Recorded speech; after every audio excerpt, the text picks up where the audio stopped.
Hello YouTube, this is Neon. Today I'm going to be talking about the culture of the individual.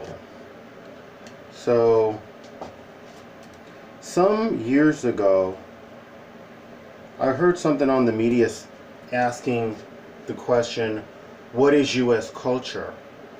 With a lot of countries, there is a sense of what their culture is. People begin to ask, well, what is US culture? What one person called it, it's the culture of the individual, that each person can kind of live their lives the way they want to, choose their religion, choose how they dress, choose their whatever, right? Their political party, what color they want their house, stuff like that. Sounds kind of, some of that sounds superficial, right? How they dress, whether they dye their hair. Some people defined US culture as the American dream, having stability and white picket fence or something like that. So while we may consider ourselves the culture of the individual, I don't know how true that is, to be honest. That each person in the US is really a unique individual. One of the most conformist statements that I have ever heard is, I'm different, I'm not like everybody else. Usually followed by something superficial. And generally rather cliche, like I have eclectic taste, or I dress differently, or I see the world differently. And I say that the statement, I'm different than everybody else, is a conformist statement because everybody says that. There's few people that say,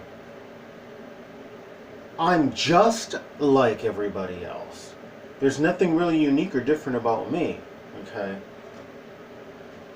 People will say that like in hookup ads.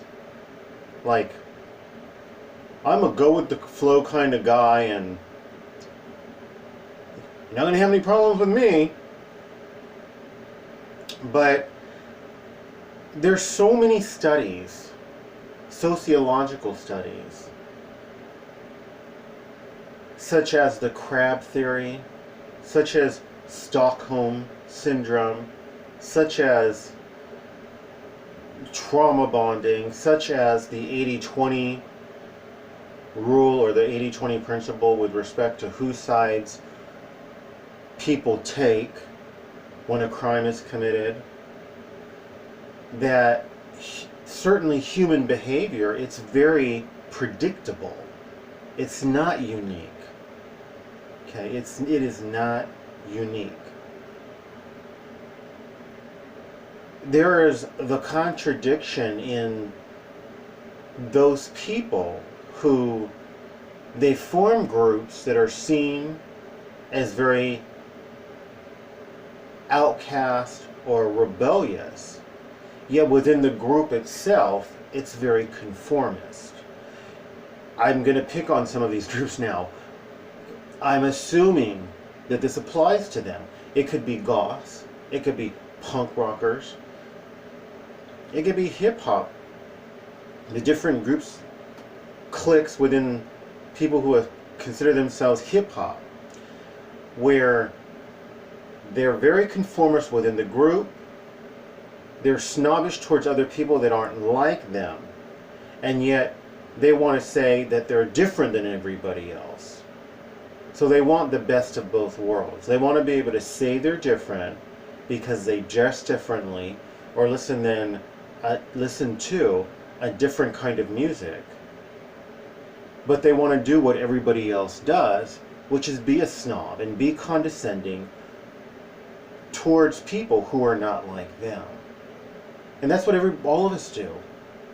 All of us do. We tend to have a negative attitude towards people who look different or are different in some way. particularly when it's ways in which they cannot control, such as birth defects, genetic conditions, okay, scarring from burns, different kinds of conditions that result in very pronounced and visual differences in the skin, for example. We tend to alienate and push people like that aside. That's what everybody does. So people who join a group that intentionally looks different and behaves differently, okay, or is perceived to behave differently, doesn't make a person different, and only on the surface, really, because most of these people, as I said, they're judgmental against people who are not like them, who are not part of their clique, and then within the clique, they're very judgmental against people who don't conform to what the standard of that clique is. So I found that to be interesting. It is rather ironic. I'm not trying to say this is how other people behave and not me. Yes, I want to say that because I'm just like everybody else. I want to be a snob. I want to claim to be no different than anybody else, but I want to claim to be unique at the same time. I want to be unique, and I want to be a snob to people who aren't unique. It's very contradictory. I would say that because I am involved in personal growth on a daily basis, because I'm blessed to know the truth and to embrace the truth and to understand that the truth of humanity means that the truth will rarely make me look good. Because of all of these reasons, I'm willing to look at that and say, yeah, this is me. This is how I behave, and yet I work on it every day. I work on it every day. I believe that we're all diamonds in the rough. I believe that we're all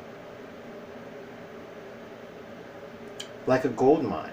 But in order to get that gold out of the mine, there's all of this work that has to be done. That we can all imagine. And I believe it's the same with us. In order for us to truly find who we are and to truly be able to accept other people who are different, maybe in important ways such as religion, such as politics, and still love them and value them and maybe even marry them and love them to life. To me, it really takes a lot of refinement. It really takes a lot of refinement. So, those are my musings, my thoughts for today. Like, subscribe, share, comment, commercials, recommend my videos. Do one or more of those things.